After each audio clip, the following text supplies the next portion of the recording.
بسم الله الرحمن الرحيم لا حول ولا قوة إلا بالله العلي العظيم الحمد لله رب العالمين وصلى الله على سيدنا ونبينا أبي القاسم المصطفى محمد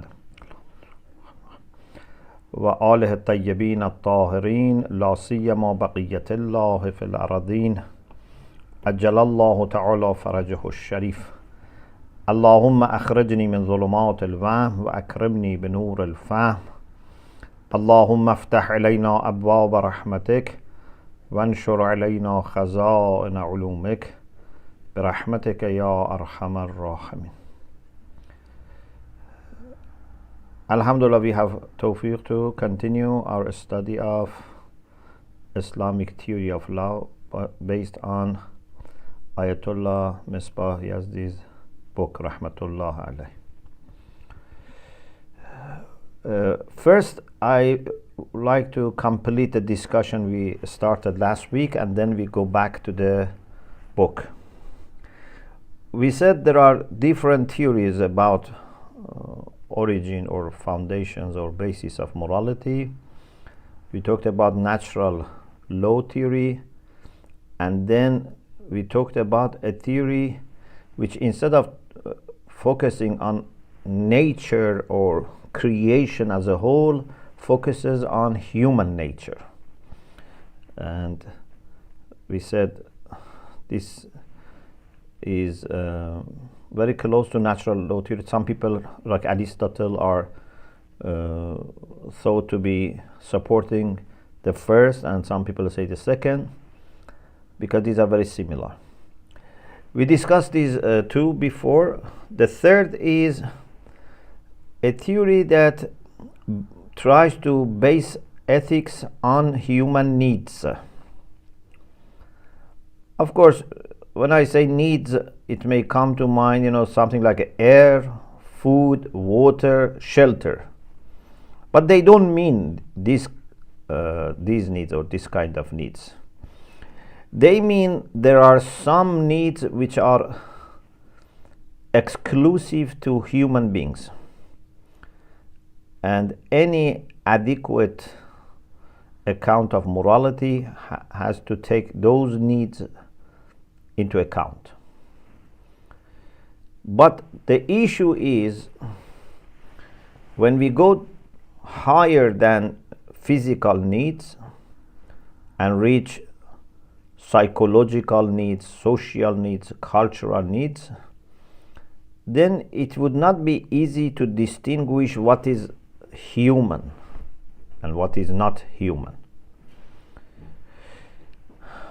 Maslow, as you know, in psychology, he has a kind of hierarchy or ladder of needs, and he says when human beings meet their physical or physiological needs, then higher needs emerge.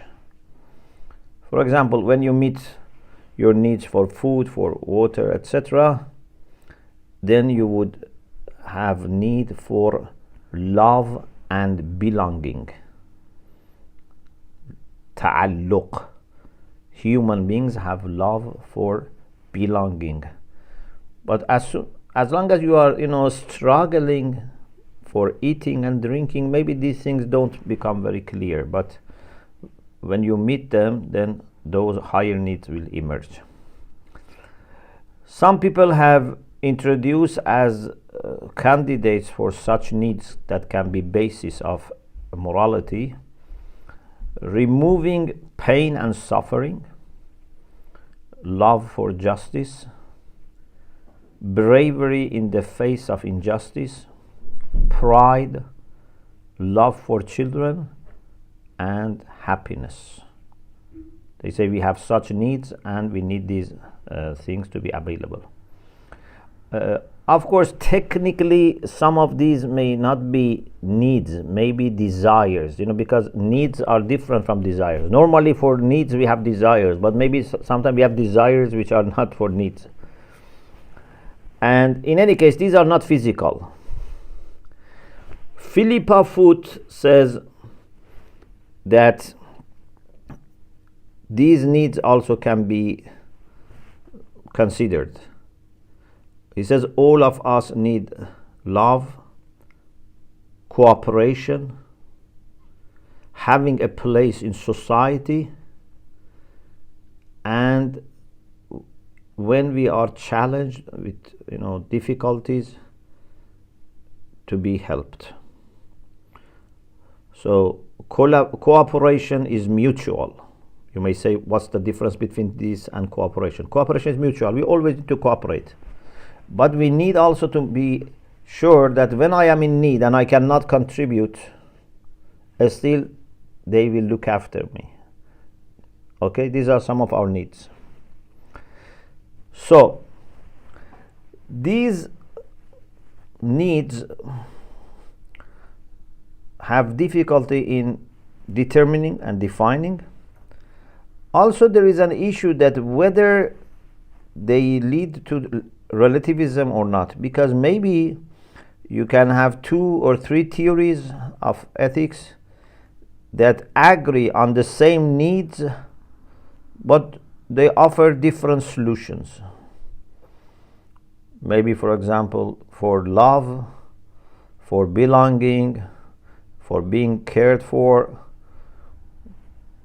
people may offer different solutions, sometimes religious, sometimes secular.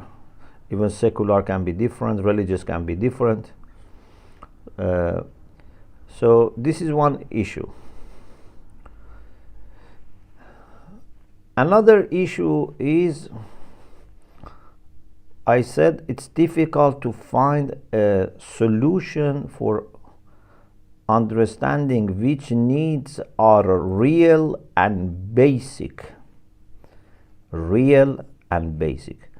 There are things which are not need, but they are created or imposed on us. They make you feel you need them. Sometimes so much in media, in movies, etc., they talk about something that you think is a need. I remember many years ago, maybe, I don't know, was more than 20 years ago, someone was invited to come to London to give a lecture, and mashallah was very well attended. Maybe, I don't know, 2,000 people were there. The Muslim a speaker from US had come here, and the title was Adman or Madman. This was his title, and he was saying something in this line, that the power of advertisement is to make you buy what you don't need with the money that you don't have. Yeah, if you have money and you need something, you will buy it yourself. The power of advertisement is that something that you don't need, you buy, and because you don't have also money, you borrow. You buy with credit card or you take loan. This is the power of advertisement.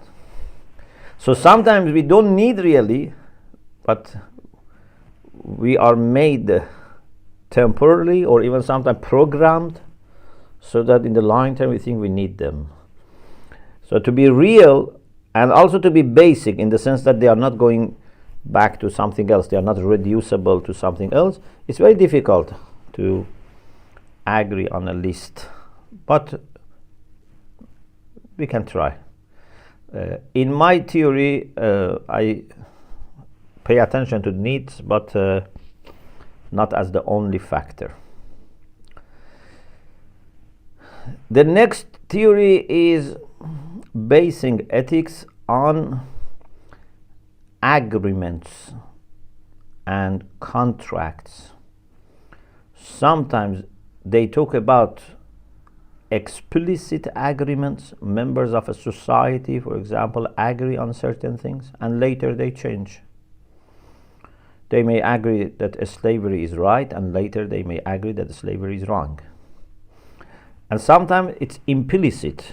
For example, Gilbert Harman, when he talks about foundation of ethics, he talks about implicit agreement. It's not that in a gathering, in a meeting, in a parliament, they discuss and they said, okay, from today we agree on this.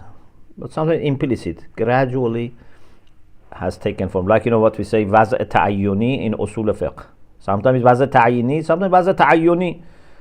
Designation of a term for a meaning can be sometimes by an authority designating, and sometimes can be gradually by people.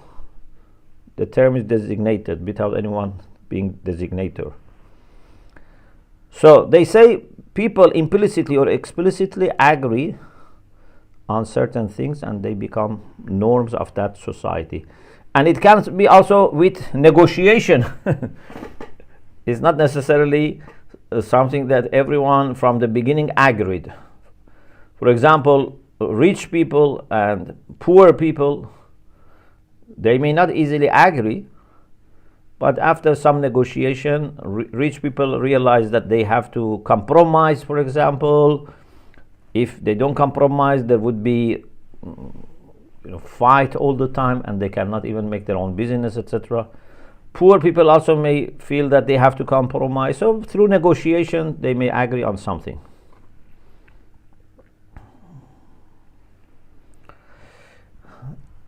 Interestingly,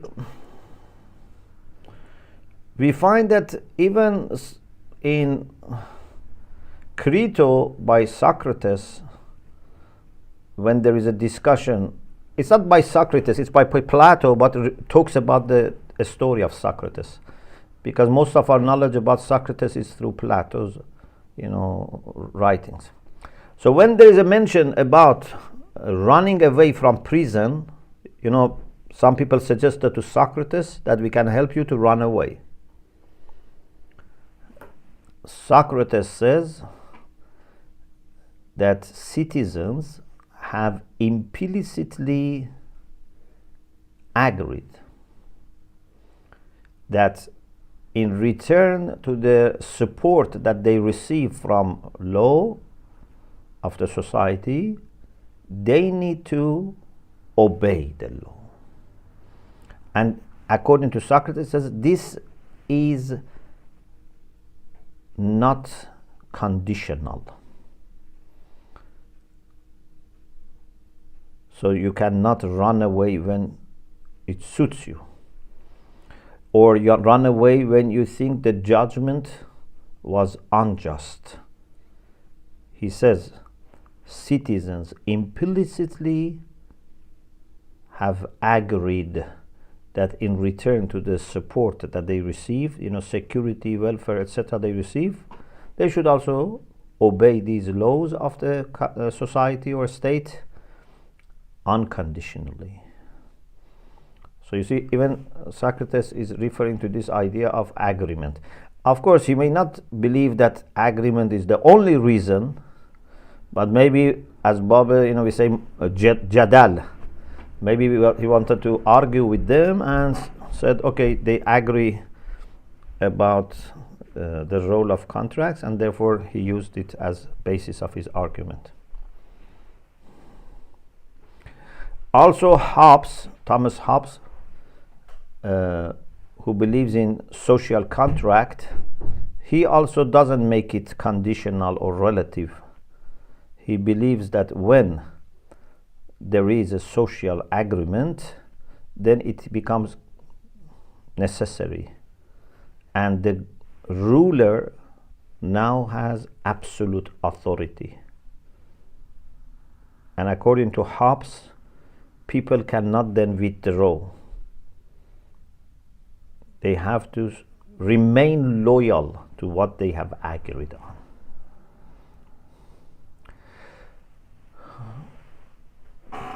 Then, after mentioning these four in my writing, I start explaining what I think would be proper theory, which is, of course, compatible with Islamic philosophy.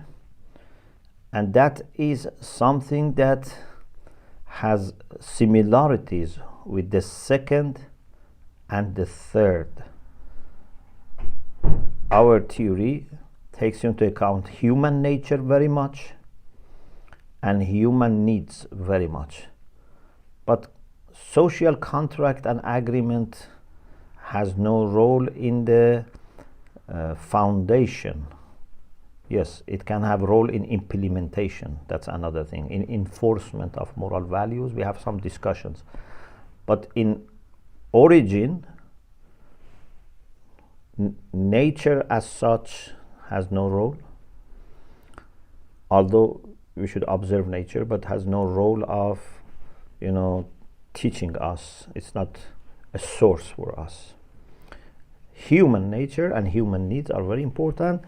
And briefly, our theory of morality is something that tries to understand the relation between human nature, actions and qualities, and human felicity. There are three angles. And this is a real thing. This is not a subjective thing. What action or what quality would suit human nature and make human nature improve and move towards the ultimate end, which you may say felicity, or you may define it as nearness to Allah subhanahu wa ta'ala, as completion in humanity, etc. Okay, we leave it aside.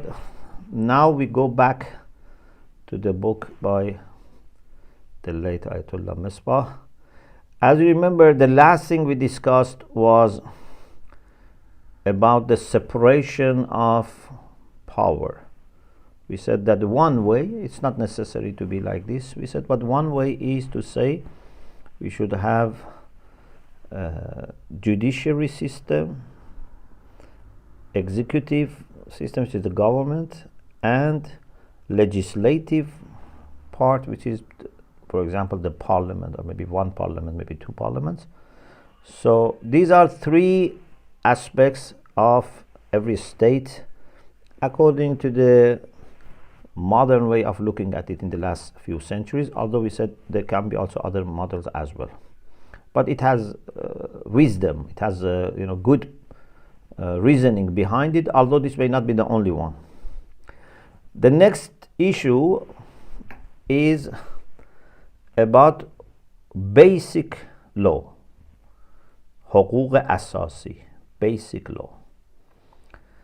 So in every society we have two types of law. One is legislated by parliament, for example, by legislative body, but we have a set of law which must be there prior to formation of parliament.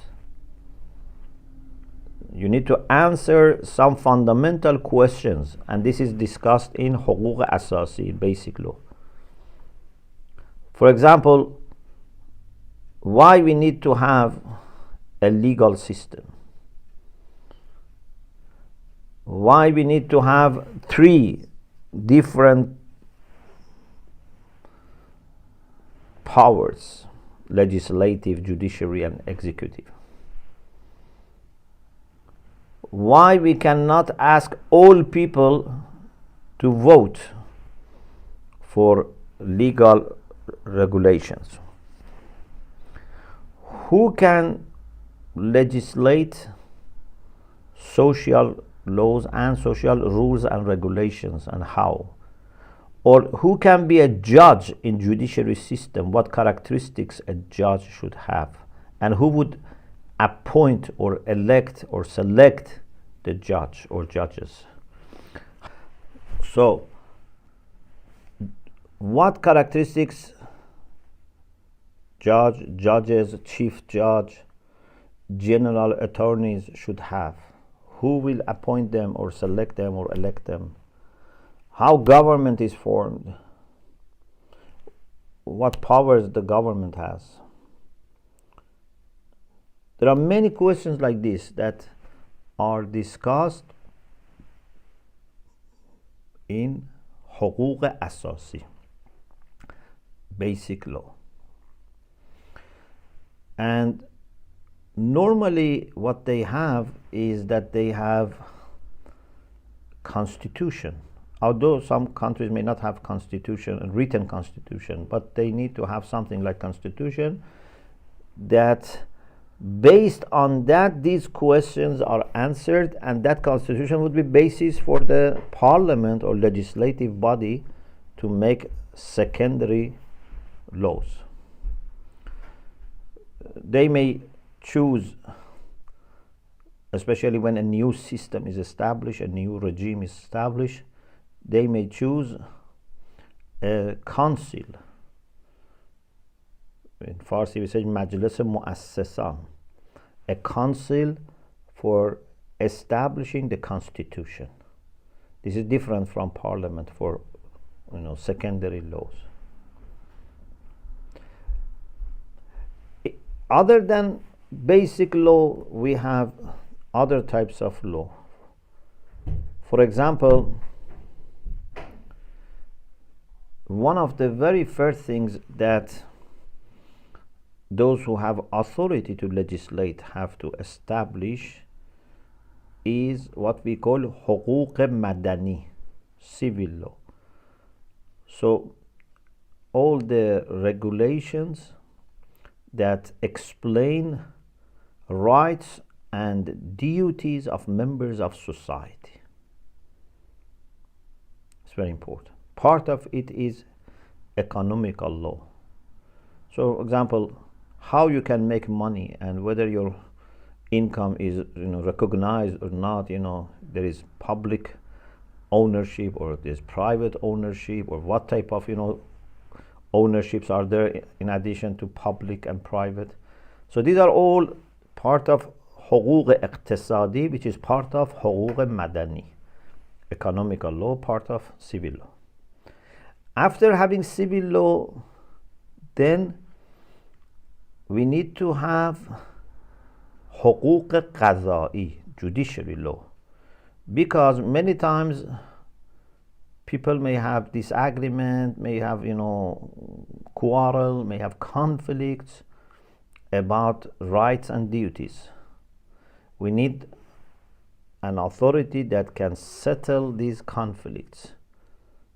This is the judiciary, but judiciary needs its own laws. So this is حقوق قضایی. Then we have also what we call حقوق کیفری or حقوق جزایی, penalty law. Because if the judge says what to do, what not to do, for example, this belongs to A, not to B, then they have to listen, and sometimes there is punishment, sometimes financial penalties, sometimes there can be prison, etc. So these are discussed in حقوق کیفری or حقوق جزایی. So حقوق قضایی is more about how to run the judiciary. حقوق کیفری is how to deal with the people who break the law. Then we have حقوق سیاسی, political law, and this is about the government. It's about the executive power, that how they should act and operate. And then between different countries, different nations who may actually subscribe to different legal systems, we need something common. And this is then international law, حقوق بین الملل. So we have حقوق اساسی, حقوق مدنی, حقوق قضایی, حقوق جزایی, حقوق سیاسی, and حقوق بین الملل. So basic law, civil law, judiciary law, penalty law, political law, and international law. And Ayat Misbah says more or less you see these six in all discussions of experts in this field. The next issue which is very important for us is what we call sources or manabi', references, sources, resources for law. Many times different countries may have similar understanding about the sources, but then they come up with their own way of classifying and articulating and presenting and maybe prioritizing. But normally they can have similar sources.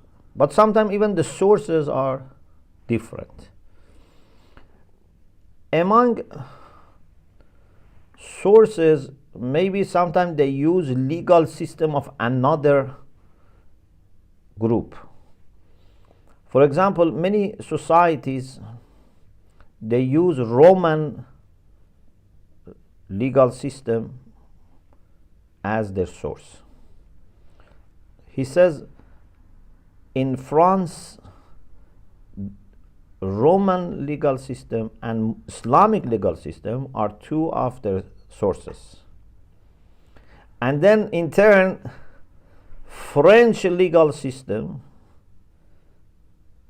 and Belgium's legal system have been used as sources after constitutional revolution, Mashrutiyat in Iran, and also after Islamic revolution. When they wanted to draft the constitution, they consulted French law and the law of Belgium.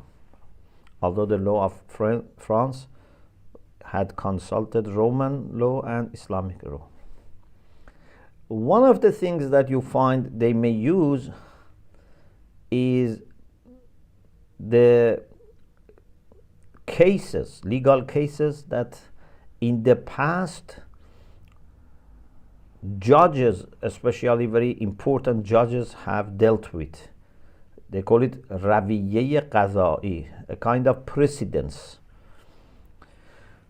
For example, in the UK, when a judgment is made in the law, then always next judges can refer to this as a source. Therefore, when for the first time something is decided in the court, it's very important because it's not only about that case, it becomes a precedence, and other judges in future can refer to this, and they should actually refer to this. Also, in addition to previous legal systems and precedents, urf, common sense, morality, ethics, and religion also can be among sources. In Islam, we have for Shia 4 important sources, as you know. The book, Qur'an, Sunnah, Ijma' and Aql. Usuliyun, experts of jurisprudence, they don't call it manabi' huquq, they call it adilliyya fiqh, but it's the same thing. These are the things that we can refer to and we should refer to understand Islamic laws. For some schools of Islam, in addition or in the place of some of these, they have kitab and sunnah, but they may not have, for example, aql. They may have qiyas, istihsan, masalih mursale, saddu dhara'i, mazhab al-sahabi, the opinion of the companions. They may have these as their references. We discussed this in usul al-fiqh. But Ayat Misbah says if you want to be more precise, we have to say we have only one source, and that is iradeh tashri'iyye ilahi, divine legislative will. Kitab is absolutely important, Sunnah is very important, but they help us to understand legislative will of Allah subhanahu wa ta'ala. That's the only source. So he says then it's better to say this is our source. But they may say, of course, this is the origin, but the source is something by which you can understand legislative will of God. So I don't think it's making big difference on how to say it. Ijma, as you know, by itself is not valid. For us, ijma is valid if it helps us to reach the opinion of ma'soom, of the infallible, so it leads to sunnah. And aql, of course, for us is hujjah, but also here aql has to help us to understand will of Allah subhanahu wa ta'ala, legislative will of Allah subhanahu wa ta'ala. Rawiyya qadai, if it is by non-ma'soom, is not very reliable, because maybe a judge, even many judges have made this mistake. For us, if it is something that helps with discovering the opinion of ma'soom, yes. But for example, if it is based on a hadith or on a source that we can also check, it's not valid. Like, ijma' madraki. Ijma' madraki or even muhtamal al-madrakiyya, they are not reliable. Then there is another discussion, and sometimes people may get confused, may make them mistaken. One is mabani huquq, one is manabi' huquq. They are different. Manabi', sources or resources, are like references, or you can say the reason for law. But mabani huquq or milakha, criteria, foundation or criteria, are different. In order to explain, first, Ayat Misbah refers to something about motion in philosophy, harak. You know that we have two types of changes. We have gradual change, which is called haraka. Haraka is gradual change from potentiality to actuality. And sometimes change happens at once. This is not called haraka, this is called kawn fasad, generation and corruption. So haraka is tadrij. Some people say all kinds of haraka have end. Ayatollah Misbah says, we believe for voluntary agents, for fa'il ikhtiyari, like human beings, there is aim, there is end. End is what the moving, the mutaharrik wants to achieve. Okay? So if you want to get rest, you go to, for example, where there is a desk or bench, you can sit there and relax. So this is why you go there. Or you want to have, some thing to eat, you walk to restaurant. But the reason for moving to a restaurant is to take food and then to eat food and have some energy, for example, or stop your hunger. So what is the main thing is not moving. What's the main thing is what comes after. And sometimes there can be a hierarchy. You go to a school to learn, and then when you learn, you go to university or hose, and then you graduate, then you can do some work, etc. Then people have different. Some people want to have money, some people want to help society, some people want to get closer to Allah subhanahu wa ta'ala, help people, etc. So there can be a hierarchy of means and ends, a hierarchy of aims. So now in law, when we have a legal system, what this legal system wants to achieve, you would say human happiness in social life, سعادت انسان در زندگی اجتماعی, human happiness in social life. Now the question is this the ultimate end, or there is something more and higher? We don't disagree that part of the reason for having law is to have human happiness in social life. But is there something higher than this or not? And here he says here, then Islamic and also maybe some other religious legal systems are different from many of the secular legal systems. In secular legal system, maybe the maximum is happiness in social life. For us, this is very important what we say, we should not be satisfied with this. Ayat Misbah refers to the ayah which says, يَعْلَمُونَ ظَاهِرًا مِنَ الْحَيَاةِ الدُّنْيَا وَهُمْ عَنِ الْآخِرَةِ هُمْ غَافِلُونَ. So even this life that we have now, this worldly life, has in itself a layer which is deeper, an underlying layer, which is akhirah. Why you are not considering that life? Or Quran says, فَأَعْرِضْ عَمَّنْ تَوَلَّى عَنْ ذِكْرِنَا وَلَمْ يُرِدْ إِلَّا الْحَيَاةَ الدُّنْيَا ذَلِكَ مَبْلَغُهُمْ مِنَ الْعِلْمِ. Why should our knowledge be just restricted to worldly life? So we say we want happiness in social life in this world, but we want also something more.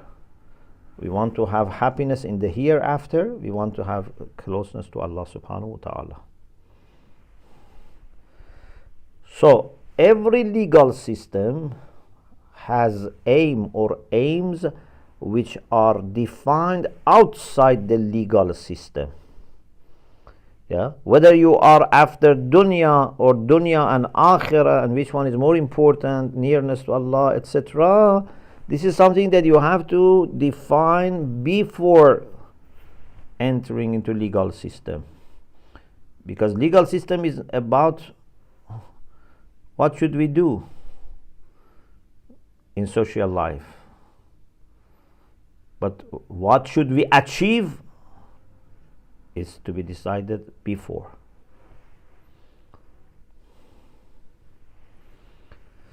Ayatollah Misbah says, هدف حقوق نمیتواند یکی از همان احکام و قواعد باشد. The aim of law has to be something different from rulings and laws of that system. This is to be decided before. And one of the main differences between Islamic legal system and some other systems, of course not all, because some are like us, like Christians, but is that they think securing human happiness in social life is ultimate end, but in Islamic system we say this is important, but it is itself a means for reaching something higher, which is closeness to Allah subhanahu wa ta'ala.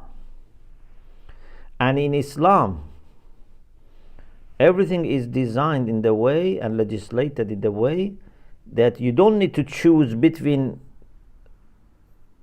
happiness in this social life or happiness in the hereafter or nearness. You don't need to choose either this or that. There's no conflict. Actually, everything is done in the way that you would have good situation in dunya and akhirah, both of them. Now what we have to do, we have to reflect more on the concept of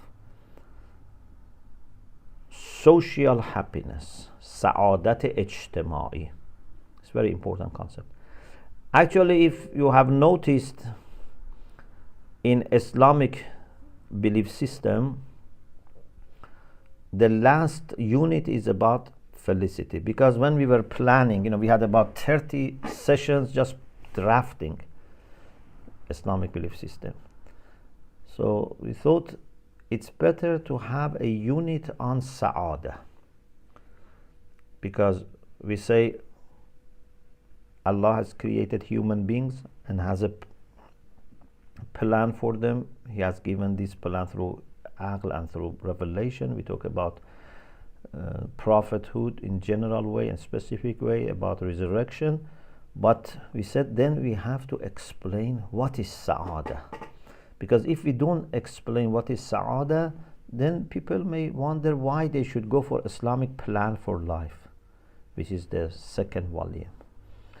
So we designed one unit on sa'adah in aqaid, because it's very important, and it is human felicity for individuals and for community.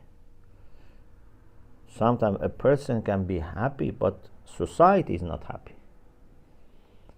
And also for both this world and the hereafter. So this is what we have discussed there in the last unit, unit 7 of Islamic belief system. Inshallah, here also we will talk about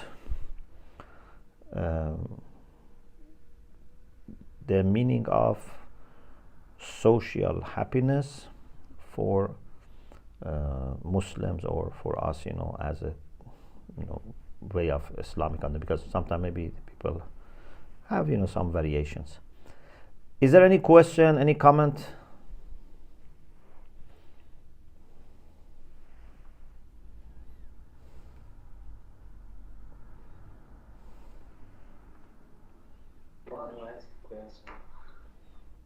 You have question?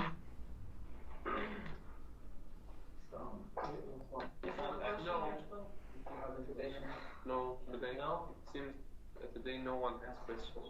No question? No question. Okay. So far everything is clear. We moved a little bit away from the book last week and beginning of this week. That now after discussing foundations of morality, we went back to the book, and inshallah we carry on with the book, inshallah. Excuse me, I have one question. Yes. Right of origins, I couldn't understand what are the differences between irade tashri'i and irade takwini. Very good question. So Muslim theologians and philosophers, they say God has two types of will. Okay? Legislative will and generative will. Al-iradatu takwiniyya and al-iradatu tashri'iyya. Generative will is about creation. It's existential. Part of complete cause for every being is generative will of God. Yeah? Juz'ul illat al-tamma, for anything that happens is generative will of Allah subhanahu wa ta'ala. If Allah doesn't will, nothing happens.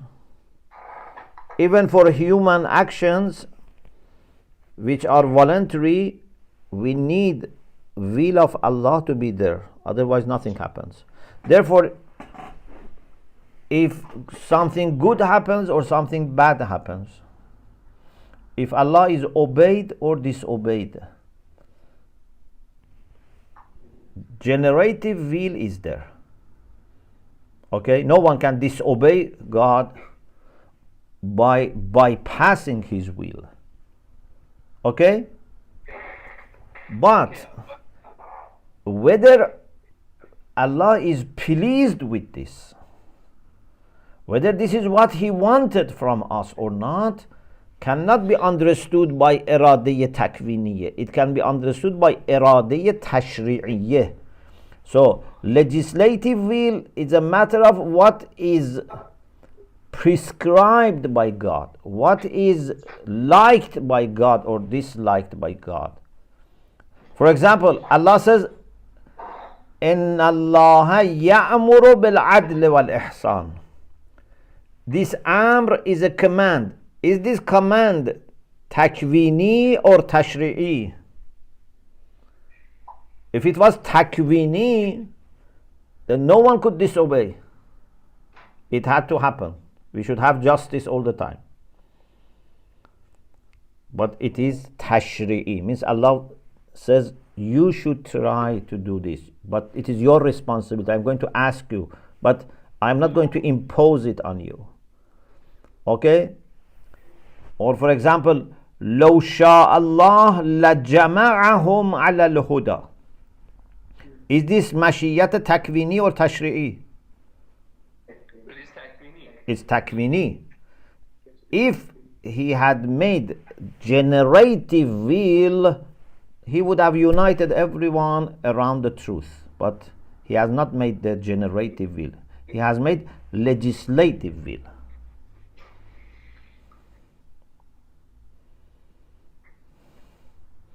Is it clear? Yes. Okay, aham. Sorry. Yes. Can we say that iradiyya takwini is a will that belongs to Allah's action, and iradiyya tashri is the will that belongs to humans' actions? Irade takvini is what? Iradiyya takwini is God's willing, which belongs to Allah. Allah's actions. Everything is Allah's action. Even our action is Allah's action. Mama ramayta is ramayt walakin Allah rama. You know, in iradiyya tashri'i, God says that I want humans to do something. Yes. And if you do it, he has iradiyya takvini. If you don't do it, also he has iradiyya takvini. Whether you do it or not, iradiyya takvini is there. It's because of his iradiyya takvini you have ikhtiyar and you are able to do or not to do.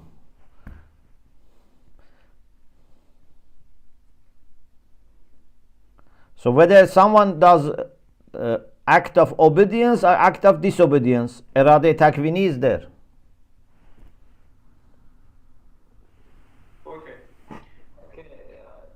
So iradiyya tashri'i is just the God's orders, Allah's orders and commands, yes? Legislative orders, because for takvin also there is command. Tashri'i, excuse me, iradiyya tashri'i is just Allah's orders and commands, yes? What do you mean by just? Actually, Allah wants us to, for example, pray, wants us to fast. Yes. Just this. Is there anything more than that? Yeah, so it means that he asks us to do this, but leaves it to our decision. Yes. He wants the result, he wants, this to happen, but he says, I want you to do it through your own free will. So in this sense, it's takhalluf pazir, yes? Yeah, and therefore we may do it and we may not do it. But in iradiyya takvini, if he has iradiyya takvini, then no one can disobey, no one can run away. Kun fayakun. Yeah. For example, when Allah wants to take away your life, yeah, you cannot say I don't like it. God forbid. God forbid. Your heart, your brain, your cells, they don't listen to you. They listen to Allah who has iradiyya takvini. But if Allah has no iradiyya takvini for death, then he says, I want you to continue your life. You may commit suicide, na'uzubillah, but Allah wants you to continue. But there is no iradiyya takvini for you to live or not to live here. Both are left to you, and based on your decision, he makes his final decision for takvin.